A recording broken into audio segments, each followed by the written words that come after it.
Good morning, students. Online classes, my welcome to all of you. General School and Society, BA, BSc, B.Ed, 4th year में आप पढ़ रहे हैं। अक्षमता एवं क्षेत्रीयता। प्रशिक्षणार्थियों, अक्षमता और क्षेत्रीयता की समता का औचित्य। प्रशिक्षणार्थियों, अक्षमता और क्षेत्रीयता की समता में अभी बहुत सारी बाधाओं का सामना करना है। अक्षमता और क्षेत्रीयता दोनों मुद्दों को समाज की अग्रणी धारा में या मुख्य धारा में लेने के लिए बहुत सारी बाधाओं को पार करना होगा। प्रशिक्षणार्थियों, इनको हमें दूर करने के उपाय ढूंढने होंगे, तब जाकर हम अक्षमों को और क्षेत्रीय विवादों को, अक्षमों को समान रूप से खड़ा कर पाएंगे और क्षेत्रीय विवादों को हल कर पाएंगे। प्रशिक्षणार्थियों, इसके लिए आप जानते हैं कि देश की एकता और विकास के लिए अक्षमता और क्षेत्रीयता की समाप्ति होनी चाहिए। प्रशिक्षणार्थियों, देश की एकता और अखंडता को बनाए रखने के लिए हमको क्षेत्रीय मुद्दों को हल करना होगा, क्षेत्रीय समस्याओं का समाधान करना होगा और अक्षम या क्षमता रहित व्यक्तियों को सामान्य व्यक्तियों के साथ कंधे से कंधा मिलाकर साथ लेकर चलना होगा। प्रशिक्षणार्थियों, जब तक हम उन क्षमता रहित व्यक्तियों को नहीं उठाएंगे, जब तक हम क्षेत्रवाद की भावना को नहीं मिटाएंगे, क्षेत्रीयता की समस्याओं का समाधान नहीं करेंगे, तब तक हम देश की एकता को और अखंडता को बनाए रखने में नाकाम रहेंगे। प्रशिक्षणार्थियों, देश की एकता और देश का विकास करना है तो हमको इन लोगों को साथ लेकर चलना होगा जो हमारे ही समाज का एक हिस्सा है। आप देखते हैं कि जो व्यक्ति क्षमता रहित हैं वो समाज की उपेक्षा का शिकार हो जाते हैं। समाज उनको अपनी दया पर, अपने रहमो करम पर पालता है। ऐसी स्थिति में उनकी समस्त महत्वाकांक्षाएं नष्ट हो जाती हैं और वो कुंठाग्रस्त हो जाते हैं, अवसादग्रस्त हो जाते हैं और समाज के ऊपर एक बोझ के रूप में खड़े रहते हैं। प्रशिक्षणार्थियों, समाज को ये बोझ हटाना है, वंचित वर्ग का, समाज को ये भेदभाव मिटाना है तो निश्चित रूप से हमको अक्षमों की मदद करनी होगी और क्षेत्रवाद की भावना को जो प्रबल हो गई है उसको समाप्त करना होगा। प्रशिक्षणार्थियों, भेदभावपूर्ण व्यवहार समाज में विरोध उत्पन्न करता है। अगर हम पुरुष समाज के द्वारा स्त्रियों की उपेक्षा की जाती है, वंचितों की उपेक्षा की जाती है और क्षमता रहित व्यक्तियों की उपेक्षा की जाती है या क्षेत्र की उपेक्षा की जाती है, तो ऐसी स्थिति में विरोध के स्वर फूट पड़ते हैं और वो विरोध की जो ज्वाला, विरोध की जो चिंगारी है वो ज्वालामुखी का रूप धारण कर लेती है और समाज की एकता को और समाज के विकास को खा जाती है। प्रशिक्षणार्थियों, वंचित वर्ग में इस भेदभाव से नकारात्मकता आ जाती है। प्रत्येक नागरिक का देश के विकास में कोई न कोई योगदान अवश्य होना चाहिए, क्योंकि कोई किसी न किसी व्यक्ति में कोई न कोई गुण ऐसा अवश्य होता है जो वो देश के विकास में देश अपना योगदान दे सकता है।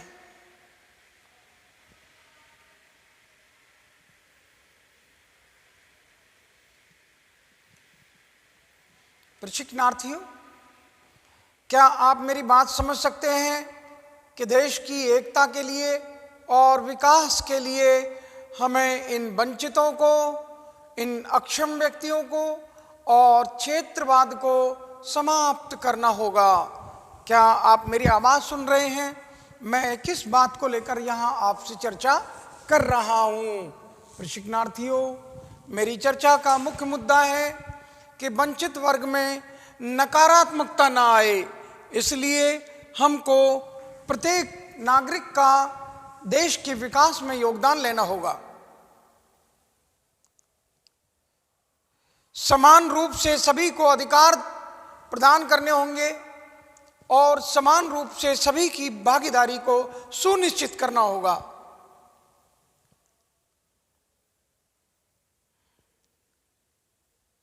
जब तक हम भेदभाव पर आधारित समाज का हिस्सा बने रहेंगे, हम देश का विकास नहीं कर सकते। हम देश की एकता को बनाए नहीं रख सकते। प्रशिक्षणार्थियों, देश की एकता और विकास के लिए हमें अक्षम व्यक्तियों को और क्षेत्रीयता की भावना को समाप्त करना होगा। तब जाकर हम देश का विकास कर पाएंगे, देश को एकता के, अखंडता के प्रयासों को सफल कर पाएंगे।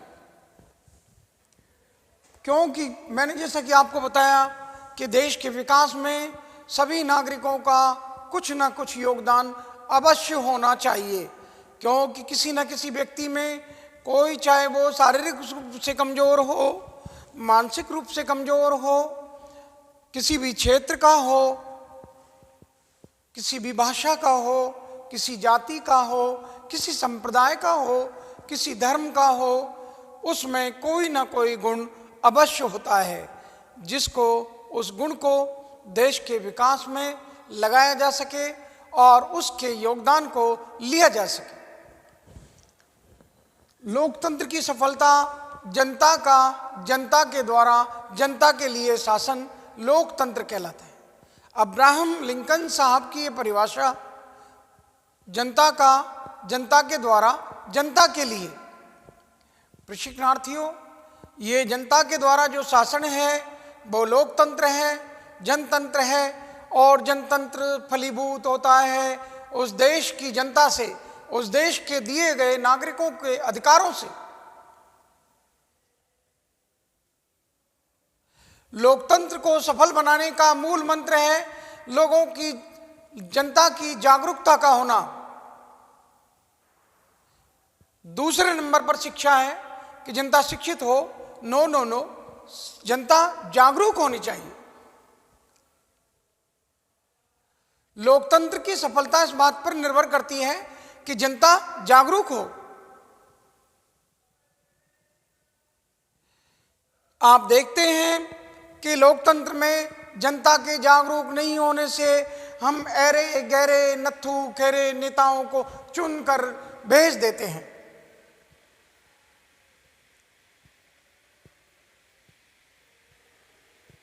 प्रशिक्षणार्थियों, लोकतंत्र में जो प्रावधान रखा गया है समानता का, स्वतंत्रता का, न्याय का,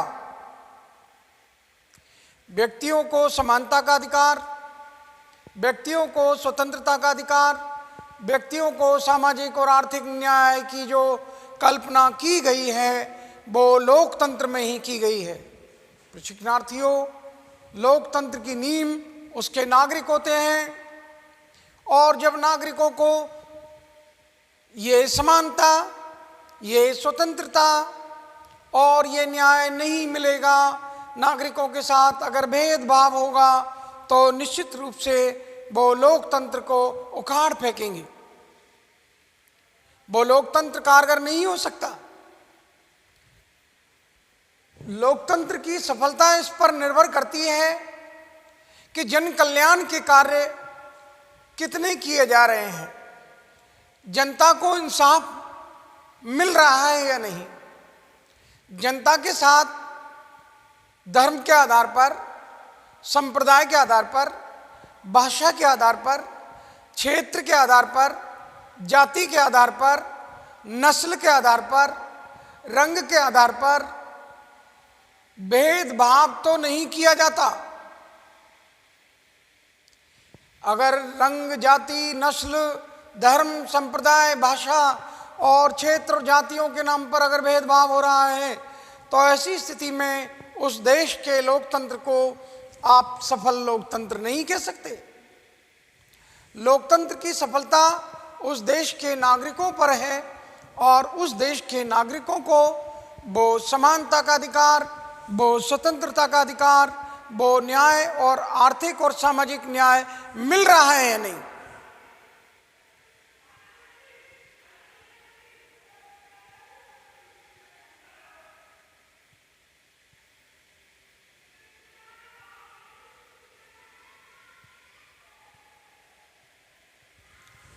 प्रशिक्षणार्थियों, लोकतंत्र की नींव नागरिक होते हैं, इसलिए समानता सभी नागरिकों को, स्वतंत्रता सभी नागरिकों को, आर्थिक और सामाजिक न्याय सभी नागरिकों को समान रूप से मिलना चाहिए।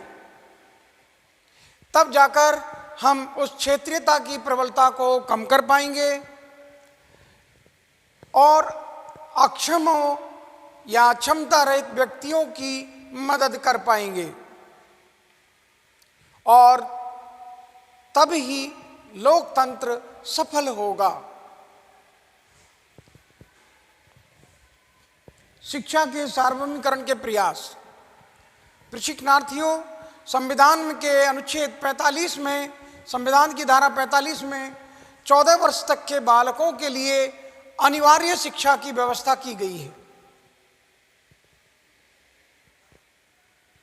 6 वर्ष से लेकर 14 वर्ष तक के बालकों के लिए अनिवार्य एवं निःशुल्क शिक्षा की व्यवस्था की गई है।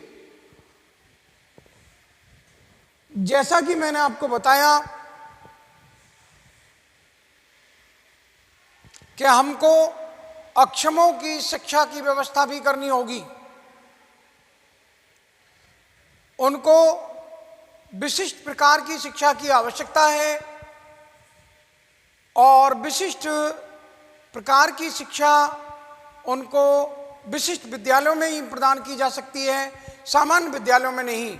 उसके लिए प्रशिक्षित अध्यापकों की आवश्यकता है। तो प्रशिक्षणार्थियों, यहाँ पर अक्षमों को समान धारा में लाने के लिए, अग्रणी धारा में लाने के लिए हमको उनकी शिक्षा की व्यवस्था करनी होगी। शिक्षा का सार्वभौमिकरण करना होगा, यूनिवर्सलाइजेशन। प्रशिक्षणार्थियों, यूनिवर्सलाइजेशन से मकसद ये है, सार्वभौमिकरण से मकसद ये है कि सभी जन की शिक्षा की व्यवस्था होनी चाहिए। प्रशिक्षणार्थियों, इस समावेशी शिक्षा से जो अक्षमता वाले बालकों को उनकी उम्र को 6 से बढ़ाकर प्रवेश की उम्र 9 वर्ष कर दी गई है। प्रशिक्षणार्थियों, इन बालकों की शिक्षा की व्यवस्था करनी होगी और हम शिक्षा के सार्वभौमिकरण के जो प्रयास हैं उनको फलीभूत कर पाने में सफल होंगे। प्रशिक्षणार्थियों, क्षेत्रीय भेदभावों को मिटाने के लिए भी हमारे लिए शिक्षा की आवश्यकता है और उस क्षेत्रीयता की भावना जिसमें क्षेत्र विशेष के लोग अपने को श्रेष्ठ और दूसरे क्षेत्र के लोगों को अपने से कमतर आंकते हैं, निम्न समझते हैं, उनकी उपेक्षा करते हैं, तो उस भेदभाव को मिटाया जा सकेगा। अर्थात क्षेत्रवाद की भावना को, क्षेत्रीयता की भावना को हम तब मिटा पाएंगे जब हम समान शिक्षा की व्यवस्था करेंगे। अर्थात शिक्षा का सार्वभौमिकरण होना भी इसके लिए उचित है। अक्षमता और क्षेत्रीयता की समता का औचित्य। तो शिक्षा का सार्वभौमिकरण करना भी उचित है। नंबर 4, स्वावलंबन हेतु प्रशिक्षणार्थियों, जैसा कि मैंने अभी आपसे कहा था कि अक्षमता वाले बालक या क्षमता रहित व्यक्ति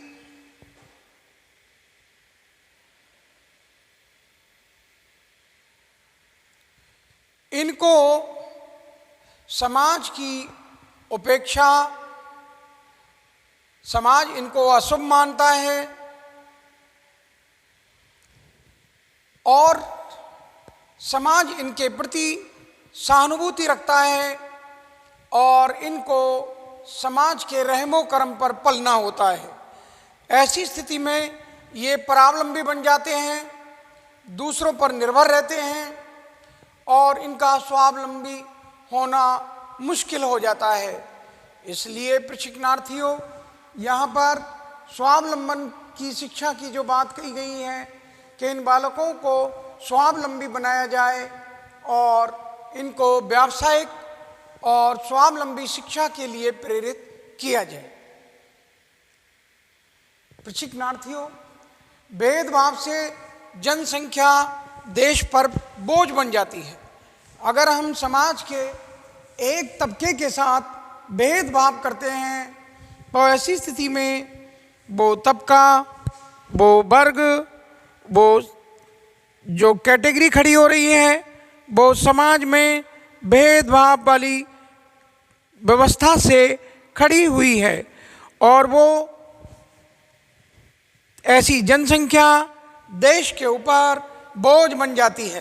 प्रशिक्षणार्थियों, यहाँ पर जिस बात को लेकर चर्चा की जा रही है वो यही है कि भेदभाव से जो अक्षमता वाला समाज है, क्षेत्रीयता की जो भावना वाले लोग हैं, वो देश के ऊपर बोझ बन जाते हैं, क्योंकि वो अपने क्षेत्र के लिए प्रयास करते हैं और दूसरा क्षेत्र उन प्रयासों से, उन विकास से वंचित हो जाता है।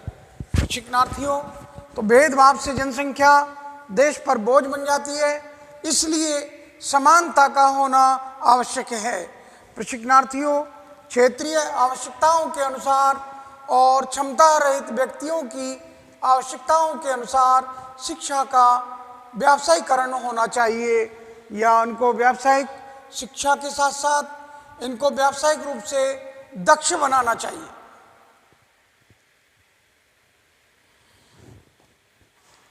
इनमें व्यावसायिक दक्षता इनकी सामर्थ्य के अनुसार इनको प्रशिक्षण दिया जाए। व्यावसायिक दक्षता में इनके लिए ये ध्यान रखना है कि इनकी सामर्थ्य के अनुसार इनको दक्ष किया जाए। जिसकी चलने फिरने की कठिनाई है, बोलने की कठिनाई है, सुनने की कठिनाई है, देखने की कठिनाई है, उसकी जो भी सामर्थ्य है उसके अनुसार उनको व्यावसायिक रूप से दक्ष किए जाने की आवश्यकता है। प्रशिक्षणार्थियों, मैं यहाँ पर आपको स्वावलंबी होने के लिए बात कर रहा हूँ कि समाज के अक्षमता वाले और क्षेत्रीयता दोनों बालकों को, जो क्षेत्रीयता वाले व्यक्ति हैं उनको और जो अक्षम हैं, क्षमता रहित हैं, ऐसे व्यक्तियों की शिक्षा का पूरा बंदोबस्त करते समय ये ध्यान रखना चाहिए कि ये शिक्षा उनकी सामर्थ्य के अनुसार हो, उनकी आवश्यकता के अनुसार हो, उनकी इच्छा के अनुरूप होनी चाहिए। प्रशिक्षणार्थियों, स्वस्थ समाज राष्ट्र निर्माण में जिससे कि वो अपना योगदान दे सकें, इनको शिक्षा के माध्यम से इनकी बीमारियों को दूर किया जा सकेगा, इनके रोगों से इनको छुटकारा दिलाया जा सकेगा और समाज के निर्माण में, राष्ट्र के निर्माण में इनके योगदान को स्वीकार किया जा सकेगा या इनका योगदान लिया जा सकेगा। जैसा कि मैं पहले बता चुका हूँ, किसी न किसी व्यक्ति में कोई ना कोई विशिष्ट गुण अवश्य होता है और उस विशिष्ट गुण के योगदान को समाज के, राष्ट्र के निर्माण के विकास में लगाया जा सकेगा। प्रशिक्षणार्थियों, जागरूकता के लिए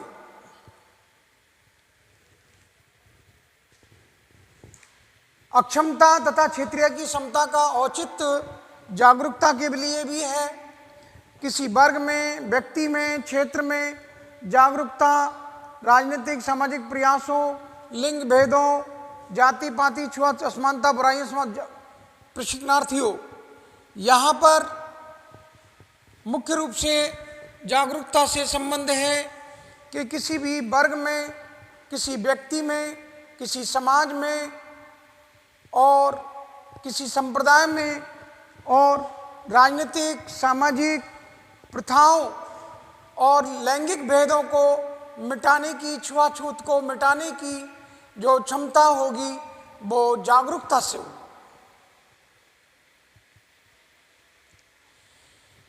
हम स्त्री और पुरुष के बीच के भेदभाव को मिटाने के लिए कब तैयार होंगे? जब हम जागरूक होंगे। हम जाति पाति छुआछूत के भेदों को कब मिटा पाएंगे? जब हम जागरूक होंगे। हम सामाजिक रीति रिवाजों, सामाजिक प्रथाओं,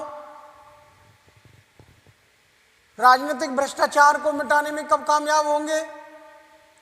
जब हम जागरूक होंगे। नेता आते हैं और अपने भाषणों में लोक लुभावने वादे करके चले जाते हैं और 5 साल तक वो आपके पास नहीं आते। राजनीतिक भ्रष्टाचार हो या हमारी सामाजिक प्रथाएं हो, सामाजिक कुप्रथाओं से आप कब लड़ पाओगे, उनका मुकाबला कर पाओगे? चाहे दहेज प्रथा हो, बाल विवाह हो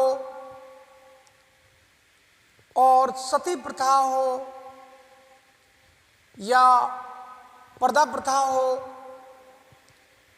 इन सामाजिक बुराइयों को रोक पाने में हम पूरी तरह सफल इसलिए नहीं हो पाए हैं क्योंकि देश की जनता जागरूक नहीं है।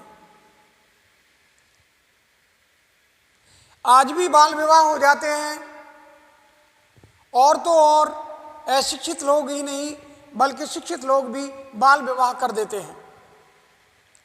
प्रशिक्षणार्थियों, हम जब तक जागरूक नहीं होंगे इन भेदभावों को, चाहे वो महिलाओं के संग भेदभाव हो, चाहे वो अक्षमों के संग भेदभाव हो, चाहे वो क्षेत्रीयता के आधार पर भेदभाव हो, उत्तर दक्षिण की लड़ाई हो, इनको मिटा पाने में सफल इसलिए नहीं होते, इन बुराइयों को रोकने में, क्योंकि हम जागरूक नहीं हैं।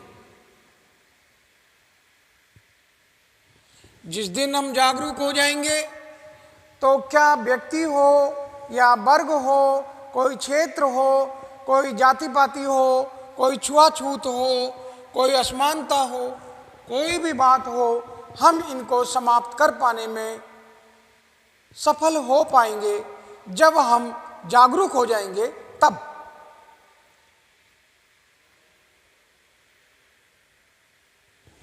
प्रशिक्षणार्थियों, यहाँ जागरूकता से संबंध समाज के उन रीति रिवाजों, उन प्रथाओं, उन भेदभावों, उन छुआछूत और असमानता जैसी बुराइयों को मिटाने के लिए उठ खड़े होने से है। प्रशिक्षणार्थियों, आप देखते हैं कि समाज में आज भी महिलाओं के साथ भेदभाव किया जाता है। समाज में आज भी क्षमता रहित व्यक्ति और क्षेत्रवाद की भावना देश की एकता के लिए खतरा बनी हुई है। हमने क्षमता व्यक्तियों को अभी तक कंधे से कंधा मिलाकर खड़ा होने के लिए तैयार नहीं किया है। प्रशिक्षणार्थियों, अक्षमता तथा क्षेत्रीय की क्षमता का औचित्य यही है कि हम जागरूक नागरिक हो जाएं और इन छुआछूत और असमानता जैसी बुराइयों को दूर कर दें। अगला बिंदु है आपका गतिशील समाज की स्थापना। प्रशिक्षणार्थियों,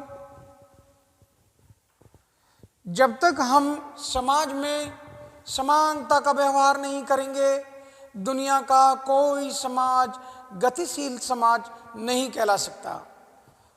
हमारी प्रोग्रेस में सबसे बड़ी बाधा यही है कि हमने अक्षमों का और क्षेत्रीयताओं का जो भेदभाव बना रखा है, उससे हम अभी भी प्रगतिशील समाज की श्रेणी में नहीं आ पाए हैं। तो हमें प्रगतिशील समाज का जो निर्माण करना है, तो आप समझ लीजिए कि इन अक्षमों को, जो क्षमता रहित व्यक्ति हैं, और क्षेत्रवाद की जो भावना लोगों में घर कर गई है, उसको मिटाना होगा। और उसको मिटाकर ही हम प्रगतिशील समाज की स्थापना कर पाएंगे। प्रशिक्षणार्थियों, जिस समाज में रूढ़ियाँ हो, अंधविश्वास हो, जातिपात हो, लिंग भेदभाव हो, तो आप जानते हैं कि कोई भी गतिशील समाज में लिंग भेदभाव या जातिपात, छुआछूत, ऐसे भेदभाव नहीं पाए जाते। अगर हमको इन जातिपाती को, छुआछूत को, इन असमानताओं को, इन बुराइयों को, सामाजिक प्रथाओं को, इनको मिटा देते हैं, तो हम भी प्रगतिशील समाज का हिस्सा बन जाते हैं। प्रशिक्षणार्थियों, हमारे लिए तभी ही गतिशील समाज विकास के मार्ग पर आएगा जब हम इन बुराइयों को रोक पाने में सफल हो पाएंगे। प्रशिक्षणार्थियों, गतिशील समाज में रूढ़ियाँ, अंधविश्वास, भेदभाव के लिए, जातिपाती के लिए कोई स्थान नहीं होता। प्रशिक्षणार्थियों, गतिशील समाज विकास की मुख्य धारा में तभी ही आ पाएगा जब हम अपने समाज को भेदभावों से, असमानताओं से मुक्त कर देंगे। अर्थात हमको अपने देश के नागरिकों की, उन अक्षमताओं वाले नागरिकों का, क्षेत्रवाद की भावनाओं का पूरा ध्यान रखना होगा। तब हम प्रगतिशील समाज का हिस्सा बन पाएंगे। और प्रगतिशील समाज की अंतिम लाइन ये है कि कोई भी प्रगतिशील समाज उदार होता है। वो जाति के नाम पर, वो मजहब के नाम पर, वो संप्रदाय के नाम पर, वो धर्म के नाम पर, वो छुआछूत के नाम पर, वो महिलाओं के संग भेदभाव के नाम पर, भाषाओं के नाम पर भेदभाव नहीं करता। क्योंकि प्रगतिशील समाज उदार होता है, दयालु होता है, कृपालु होता है, सहनशील होता है।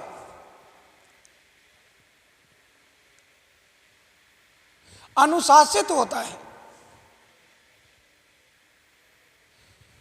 तो अगर हमको प्रगतिशील समाज का हिस्सा बनना है, तो प्रशिक्षणार्थियों, वो धार्मिक कट्टरता, वो संप्रदायवाद, वो जातिवाद, वो छुआछूत, वो लिंग रूढ़िवादिता या लिंगीय भेदभाव, इन सब को मिटाना होगा। उस भाषावाद को, उस क्षेत्रवाद को मिटाना होगा।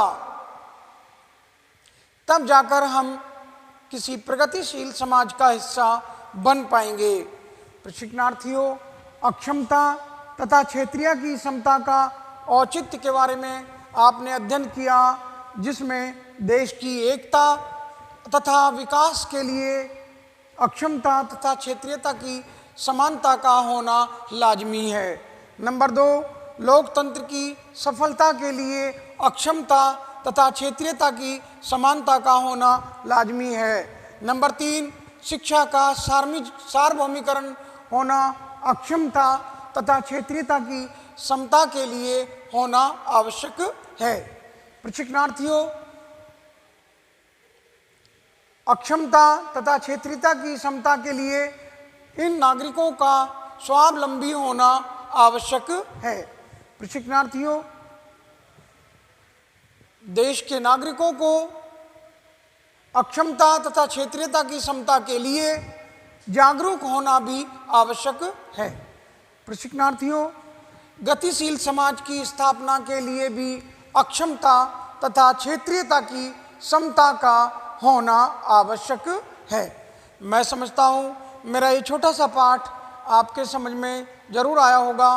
प्रशिक्षणार्थियों, समझ में नहीं आता है पूछ लीजिएगा, और मैं यहीं पर अपनी वाणी को विराम देता हूँ और आप सबके लिए धन्यवाद ज्ञापित करता हूँ। Thank to all of you. Okay.